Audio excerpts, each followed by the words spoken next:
and welcome back to my YouTube channel. So today we are going to study the constant coefficient model. ठीक है, इसे हम लोग pooled OLS model भी जानते हैं. ठीक है, तो लेट्स स्टार्ट. सबसे पहला जो इसका assumption है वो है homogeneity. ठीक है, होमोजेनिटी का क्या मतलब है यहाँ पे कि जितना भी हमारा इंटरसेप्ट है या स्लोप है अलग अलग क्रॉस सेक्शनल यूनिट्स के लिए वो चेंज नहीं होगा ओवर द टाइम. ठीक है, मींस अगर फर्म ए है, ठीक है, सपोज एक फर्म है ए, तो इसका इंटरसेप्ट और स्लोप, फर्म बी का इंटरसेप्ट और स्लोप, ठीक है, इंटरसेप्ट एंड स्लोप, ये जो होगा वो अनचेंज्ड होगा, मींस चेंज नहीं होगा.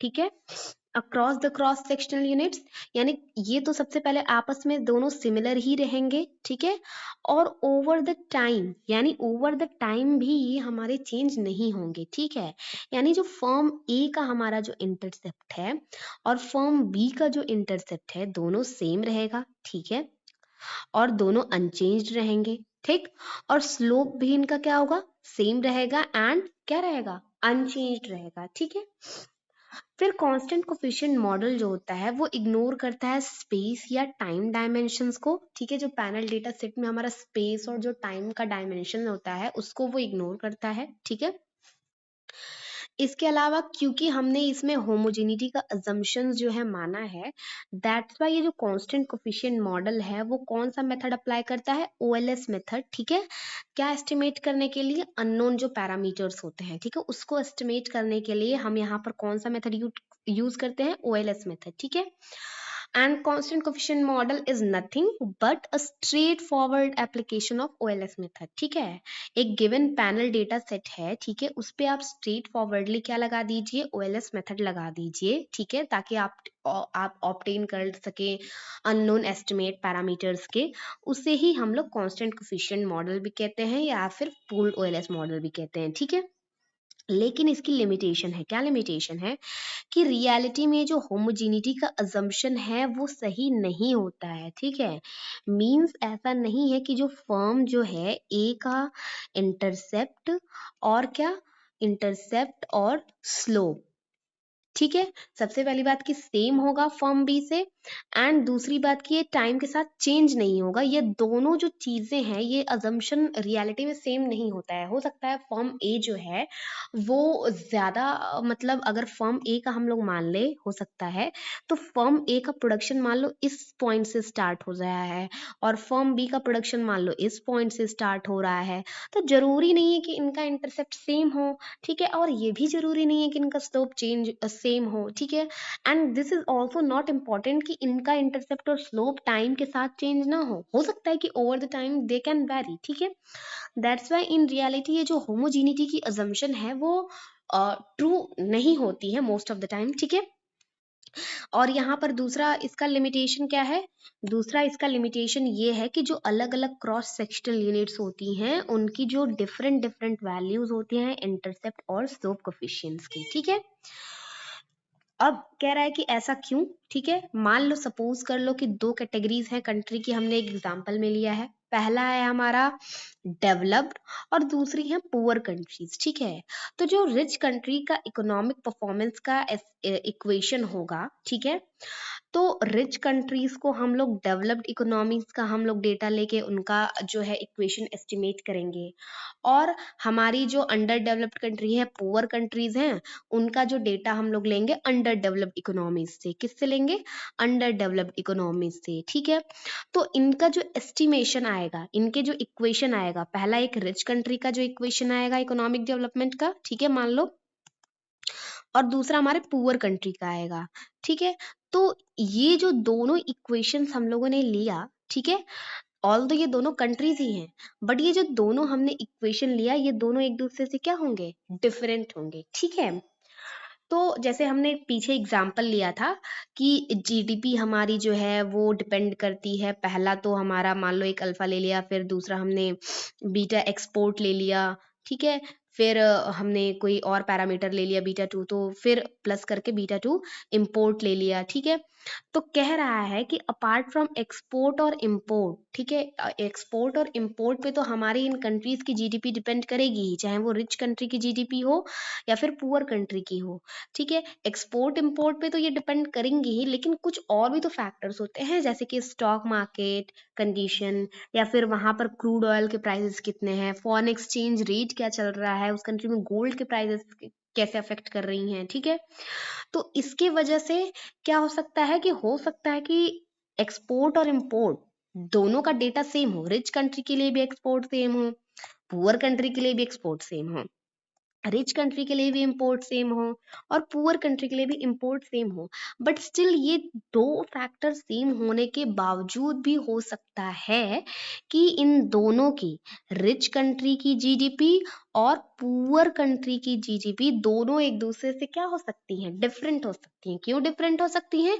क्योंकि अपार्ट फ्रॉम एक्सपोर्ट और इंपोर्ट इनको stock market prices, oil prices, foreign exchange rate, ये सारी भी चीजें अफेक्ट कर रही हैं, ठीक है।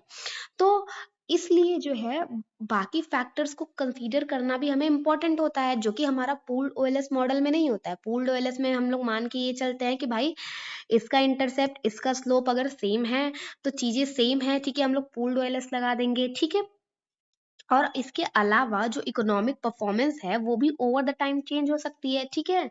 जबकि वहां पर हमने पूल्ड ओएलएस मॉडल में क्या लिया था कि स्पेस और टाइम डायमेंशन को इग्नोर करता है हमारा कांस्टेंट कोफिशिएंट या फिर पूल्ड ओएलएस मॉडल, ठीक है। इसके अलावा जो होता है कि इसका पूल्ड ओएलएस मॉडल क्या करता है कि डिफरेंसेस को इग्नोर कर देता है बिटवीन द कंट्रीज, ठीक है। और एक सिंगल इकोनॉमिक परफॉर्मेंस इक्वेशन क्या करता है, एस्टिमेट करता है, ठीक है, विथ पूल्ड डेटा, डेटा को पूल करके, ठीक है, जिसकी वजह से हमें डिस्टॉर्टेड यानी गलत रिजल्ट मिल सकते हैं, हमारे जो पैरामीटर्स हैं वो इनकरेक्टली एस्टिमेट हो सकते हैं, ठीक है।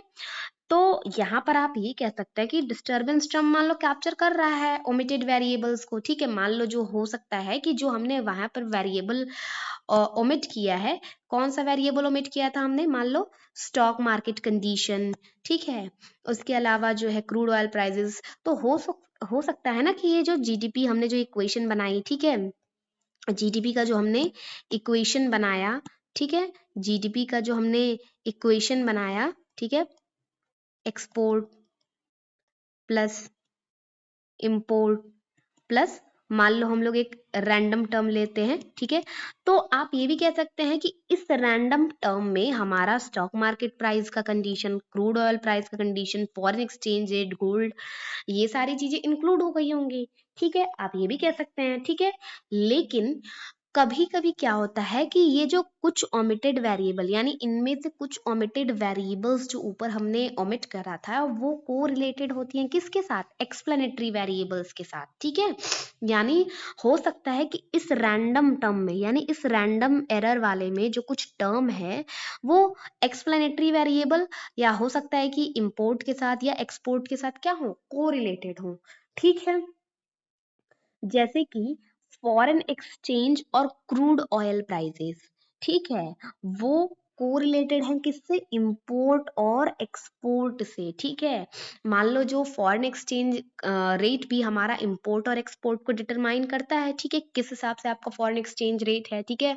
अगर डॉलर जो है ज्यादा उसकी वैल्यू है तो उसका जो होगा कि ज्यादा जो होगा वो अपना एक्सपोर्ट कर सकता है, ठीक है। तो ये चीजें हैं, ठीक है। इसके अलावा हमारा क्रूड ऑयल प्राइसेस भी हमारे एक्सपोर्ट वगैरह को डिपेंड करते हैं।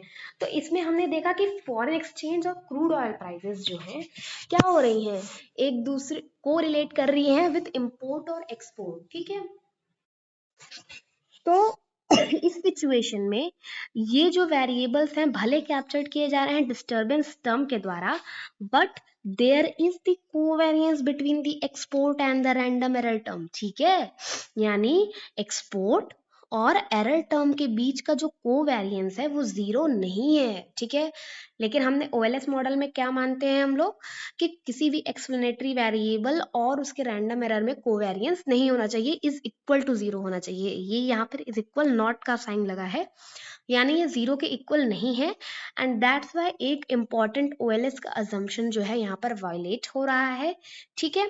एंड इसके वजह से जो हमारा एस्टिमेशन होगा वो बायस्ड हो सकता है, इनकंसिस्टेंट हो सकता है, ठीक है। एंड इसीलिए इस प्रॉब्लम को अवॉइड करने के लिए हम लोग क्या पढ़ेंगे नेक्स्ट वीडियो में, फिक्स्ड इफेक्ट मॉडल, ठीक है। एंड एक दूसरे तरीके से भी किया जा सकता है जो कि है रैंडम इफेक्ट मॉडल, ठीक है। तो आई होप आपको ये समझ में आ गया होगा पूल्ड ओएलएस मेथड, ठीक है। That's all for it, thank you.